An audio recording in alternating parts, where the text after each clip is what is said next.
Excuse me, Sasi ഇവിടെ ഇല്ലേ? ഇല്ല, 3-4 ദിവസമായി ഇവിടുന്ന് പോയിട്ട്. ഓഹോ, നിങ്ങൾ? ഞാൻ ശശിയുടെ അമ്മ. നമസ്കാരം. ഇരിക്കൂ. Thank you. മനസ്സിലായില്ലല്ലോ. My name is Prakash. ശശിയുടെ വളരെ അടുത്തൊരു സുഹൃത്താണ്. സ്ഥലം കോഴിക്കോട്. അവിടെ ഒരു ചെറിയ ബിസിനസ് എല്ലാം ഉണ്ട്. പിന്നെ വല്ലപ്പോഴും സമയം കിട്ടുമ്പോൾ കഥകളും ഒക്കെ എഴുതും. കുറച്ച് ദിവസത്തെ അവധി കിട്ടിയതുകൊണ്ട് ഇങ്ങോട്ട് വന്നതാണ്. താങ്കൾ വരുന്ന വിവരം അവൻ അറിയാമോ? അറിയാം, ഞാൻ എഴുതിയിരുന്നല്ലോ. എന്നാണ് എഴുതിയിരുന്നത്?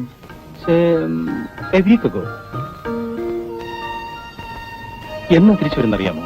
ഇല്ല, ഏതായാലും 2-3 ദിവസം ഇവിടെ താമസിക്കൂ. അതിനുള്ളിൽ അവൻ വരും.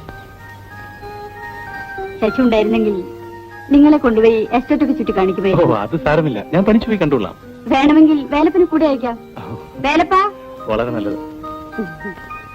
ഇദ്ദേഹത്തെ കൊണ്ടുപോയി നമ്മുടെ എസ്റ്റേറ്റൊക്കെ ചുറ്റി കാണിക്കൂ.